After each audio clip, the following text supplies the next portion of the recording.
Down there in the cold, dark Nordic waters lay an anomaly, an object no one could identify. It was almost perfectly round, 180 feet in diameter, and it looked like a UFO. At the bottom of the Baltic Sea, 90 meters down, there is an object made of volcanic rock that has no business existing there. And when divers finally touched it, they found right-angle corridors, a circular hatch carved into burned stone, and a 200-meter radius that kills every electronic device that enters it. Experts finally solved the Baltic Sea anomaly. And what they found is terrifying. The discovery. June 2011. The Gulf of Bothnia, Sweden. Peter Lindberg and Dennis Osberg run Ocean X, a small Swedish salvage company that makes its money scanning the Baltic floor for shipwrecks. This stretch of sea is lousy with them.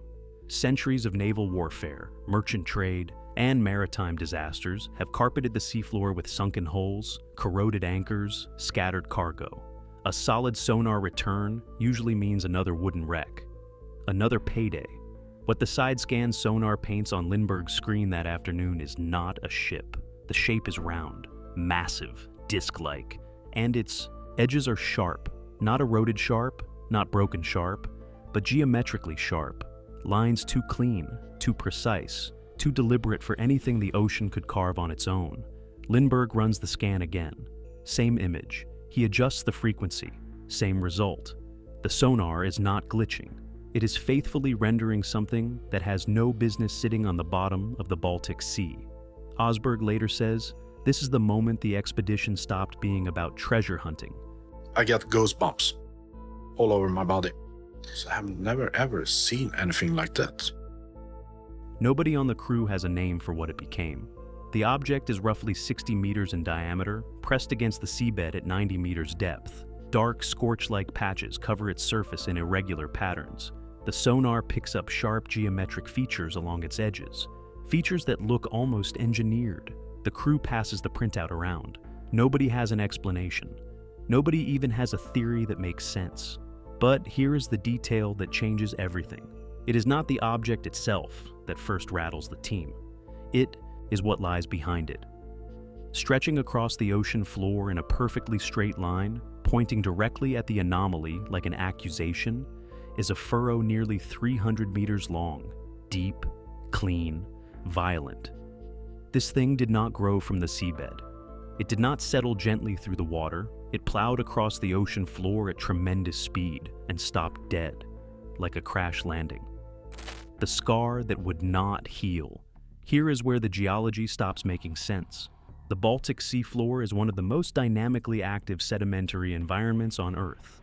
My initial reaction when the circle turned up on the monitor was, "Hey guys, here we have a UFO." Currents shift sand constantly. The ocean bottom reshapes itself across centuries. Fishing nets, anchors, entire ship hulls. All of it gets buried or erased within a relatively short geological window.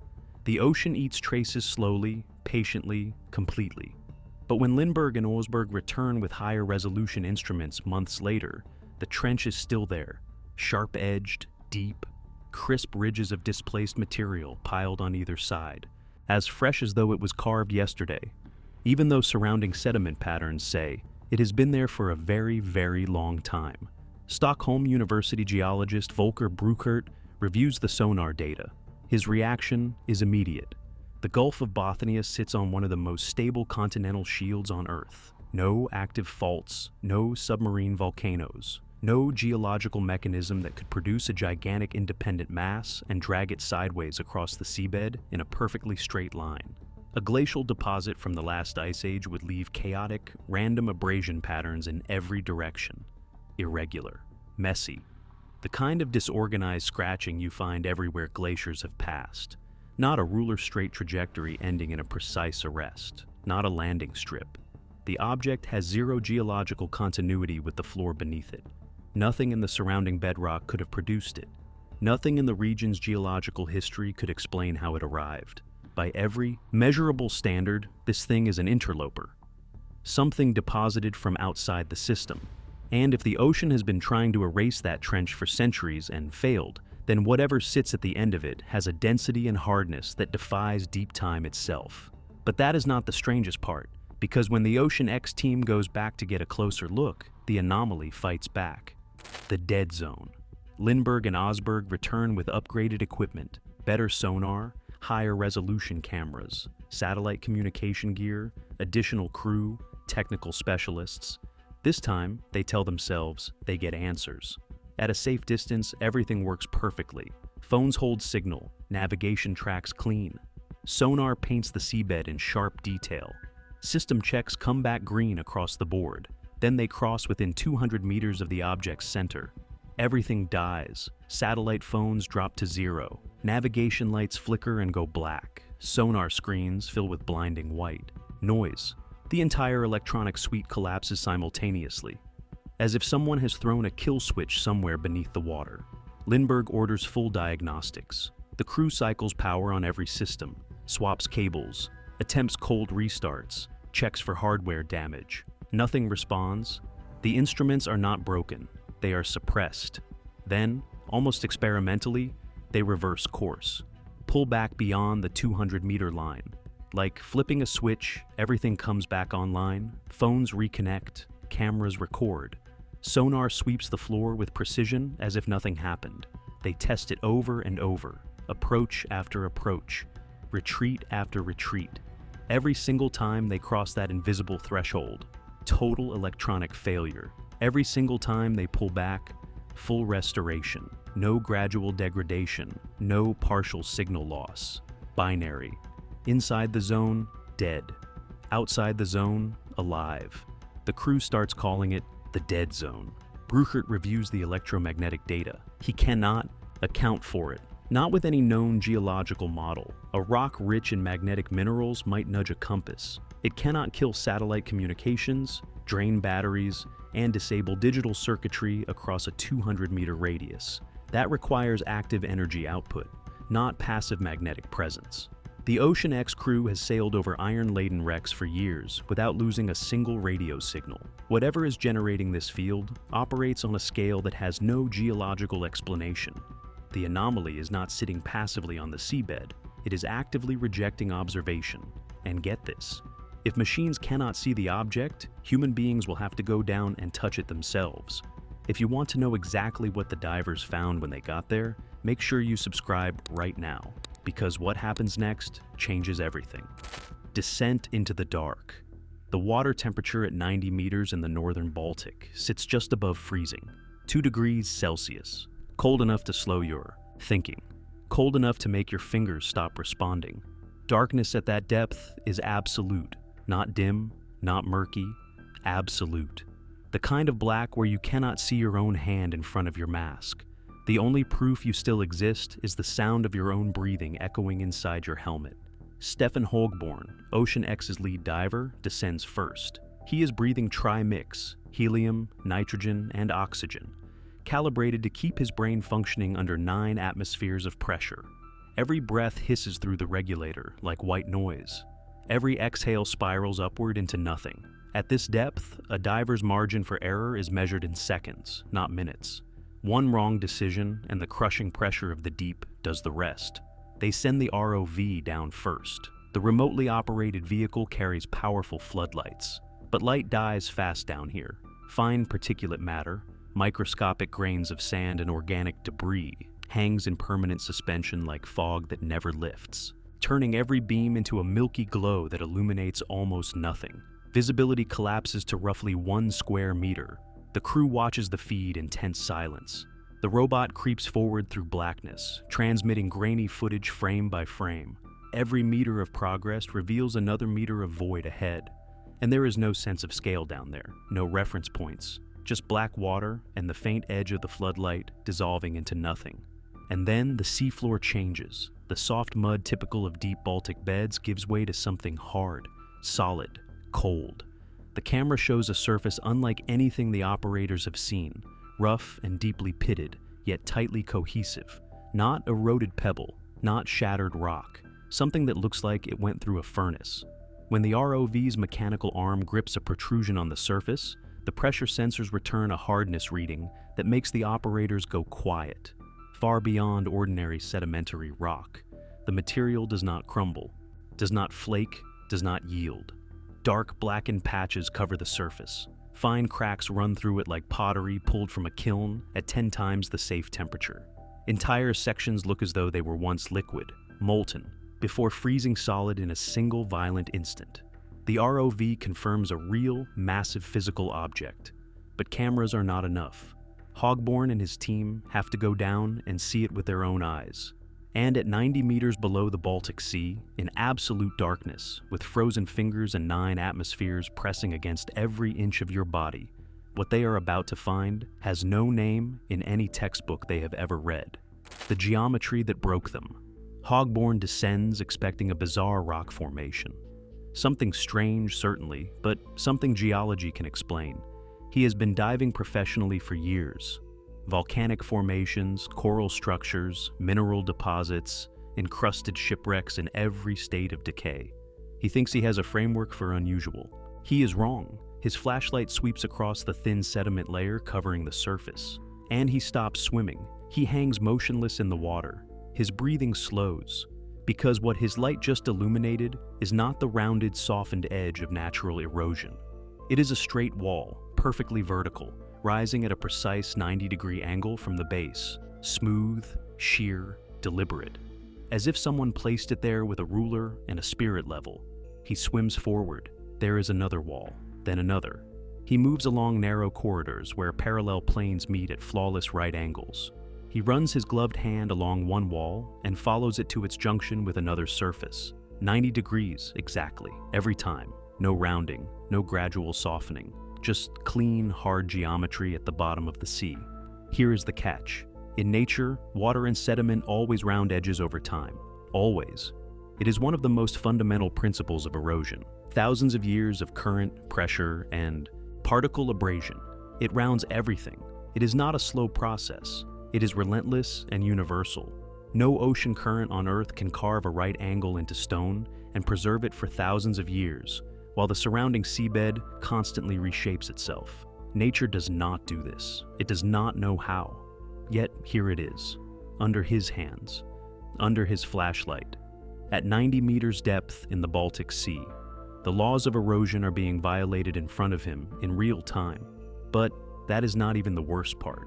On the object's upper surface, a perfect circular hole surrounded by a raised square rim, a circle centered precisely within a square, like a window frame, like a reinforced hatch turned to stone. Hogborn stops moving again. He hangs there in the dark, staring at it. His dive light holds steady on the shape. He is not confused. He is not uncertain. The only thing he feels is the particular dread of a man who has just seen something that should not exist and knows it and cannot unsee it. There is no geological mechanism on this planet that arranges rock into interlocking geometric shapes. None. Zero. It does not happen through erosion, deposition, crystallization, or any natural process cataloged by modern science. Hogborn touches the rim with both hands, scorched stone under his fingertips, clean geometry under his eyes. His hands say burned rock. His eyes say engineering. Those two facts cannot coexist in any framework he knows. A manufactured structure is smooth metal and composite material. A natural boulder is rough but shapeless. This object is both at once intelligent design imprisoned inside the material of destruction. Who sculpted those right angles?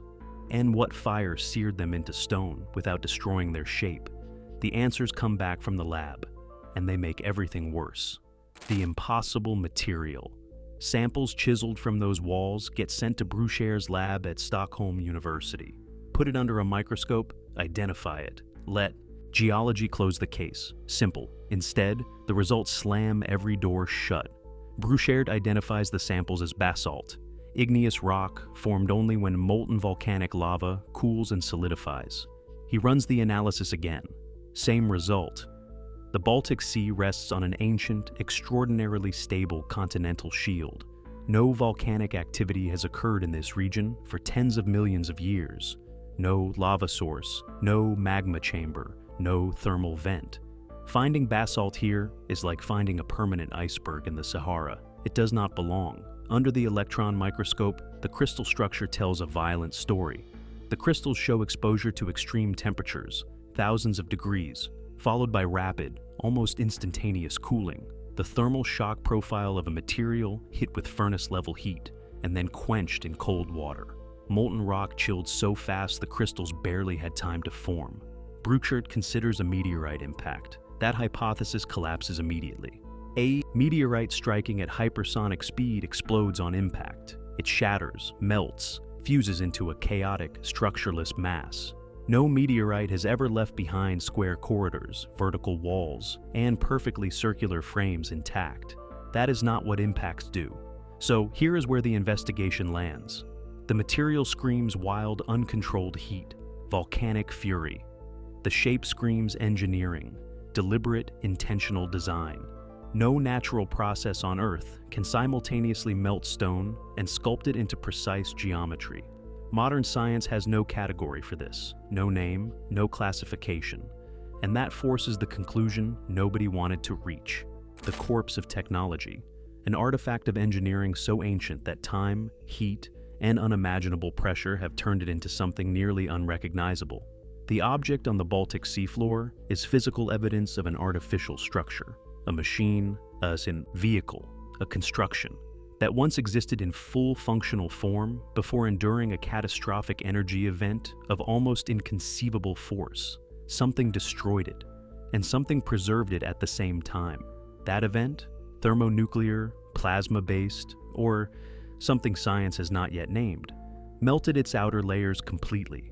Whatever once covered its structural skeleton, metal, composite alloy, advanced synthetic material, hit temperatures so extreme it fused with surrounding sediment and underwent total molecular transformation. The original material was annihilated. What replaced it was stone. What we call scorched basalt may be the charred, mineralized remains of something that was never stone to begin with. It was technology, and the heat turned it into geology. The right angles Hogborn found, the straight walls, the circular frames, the hatch-like openings, these are the surviving skeleton of the original construction, visible through the charred, mineralized shell that once covered a functioning machine. Like a fossil preserves the shape of a creature long after its soft tissue is replaced by mineral, the Baltic anomaly preserves the geometry of a designed object long after its functional materials became stone. The blueprint survived, the body did not. What it means, here is the terrifying part. Not what the object is, what it means. The real horror is not one anomalous object sitting at the bottom of the Baltic Sea. The real horror is what its existence says about our understanding of history, and every assumption we have built that understanding upon. If evidence of an advanced technological presence has been sitting on the seafloor for thousands of years, disguised as ordinary geology, then one question demands an answer. How many more are out there? How many undersea mountains? How many strange rock outcroppings that survey ships have passed over without a second glance are actually the silent tombs of extinguished technology? We have been hunting for gleaming metal and flashing signals, but perhaps all that remains of those who came before are scorched stones bearing the faint imprint of intelligence, lying cold, silent, and unrecognized in the permanent dark of the deep ocean. The Baltic Sea anomaly did not hand us a spaceship or a lost city. It did something worse. It showed us that the evidence may have been staring us in the face all along, hidden in plain sight, disguised as geology, cataloged as rock, filed away and forgotten.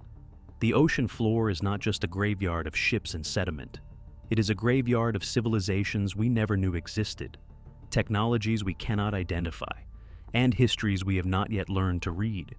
Every survey vessel that has ever passed over an unusual rock formation may have been sailing directly over the remains of something we were never trained to recognize.